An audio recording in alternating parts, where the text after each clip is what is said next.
Olá, seja muito bem-vindo, muito bem-vinda para este nosso momento de reflexão breve da Palavra de Deus no Evangelho do dia. Hoje nós temos dois evangelhos que queremos refletir a respeito deles brevemente. Isto porque hoje, sendo o Domingo de Ramos, a Igreja nos oferece estes dois textos que irão nos introduzir em toda a liturgia que viveremos agora para celebrar todo o mistério da paixão, morte e de ressurreição do Cristo, que é o nosso Senhor. O primeiro texto é de Mateus capítulo 21, versículos do 1 ao 11. Um texto em que retrata a entrada triunfal de Jesus em Jerusalém. Jesus entra naquela cidade sendo aclamado como um verdadeiro rei e senhor.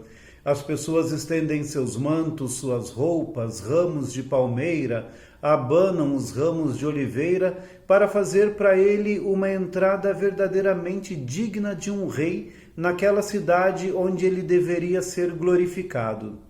Mas é interessante que também neste mesmo dia a Igreja nos chama a refletir o Evangelho de Mateus também, mas agora no capítulo 26, versículos do 14 ao 27 e o versículo 66, que é o Evangelho que trata de todo o processo da Páscoa de Jesus, a sua última ceia, a sua paixão, a sua morte, até o seu sepultamento.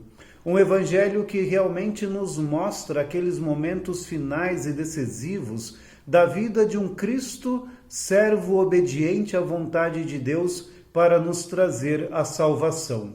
E quando nós colocamos lado a lado estes dois evangelhos, nós percebemos este contraste. Em um momento, o Cristo é aclamado como Deus, Rei e Senhor, e em outro momento, aquelas mesmas pessoas que assim o aclamavam, pedem que ele fosse executado com a morte de cruz. Isso nos leva a uma reflexão bastante importante e profunda a respeito de muitas coisas das quais poderíamos falar nessas nossas reflexões. Mas quem sabe hoje falássemos apenas e refletíssemos apenas de todo esse mistério nos quais nós seremos inseridos a partir de hoje, de um Deus que verdadeiramente vem humildemente, de um Deus que vem com a sua disposição em cumprir plenamente a vontade de Deus, o Pai, e trazer ao seu povo a salvação, a libertação do mal, a libertação dos seus pecados, de um Deus que realmente se coloca como um servo obediente e servidor para dar-nos a salvação. E é este Deus, portanto, que é glorificado em Jerusalém, mas não é glorificado com a coroa, com as honras ou com a glória, mas é glorificado com a cruz que depois deveria levá-lo à ressurreição. Em todo este nosso tempo de Quaresma que vivemos nos últimos dias, este é o nosso grande momento de nos colocarmos diante de Deus e na sua presença para reconhecermos o Salvador enviado por Deus para nós.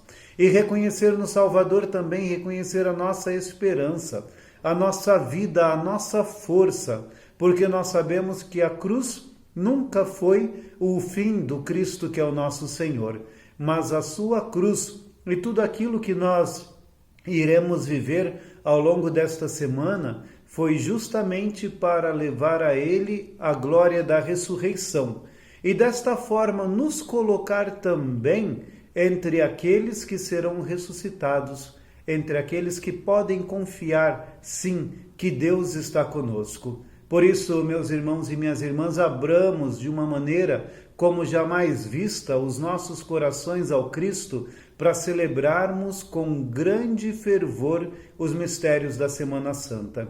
O Cristo glorioso que entra em Jerusalém se torna glorioso pela coroa de espinhos no seu trono, que é o madeiro da cruz, e assim ser glorificado na ressurreição.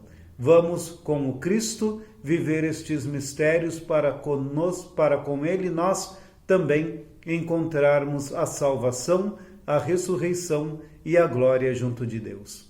Que Deus nos abençoe.